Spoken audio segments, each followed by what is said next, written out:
This is a video tutorial guide on how to service your CS4 cell phone charging pad. You're going to need a Phillips screwdriver and replacement cables, which can be found on our website.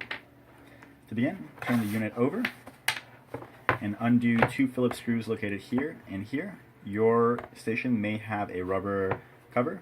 You would just have to remove that with either a flathead screwdriver or your fingernails. Once you've removed the two screws, turn the station over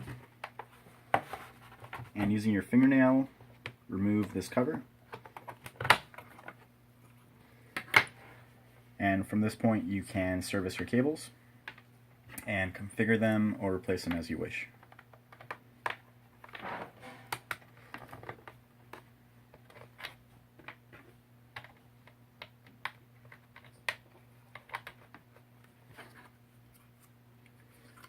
Replace the top cover. You may have to move cables around to make sure that this cover sits flush.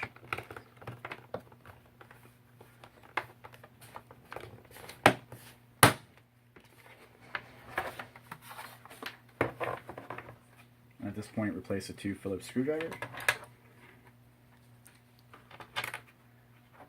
And that's it.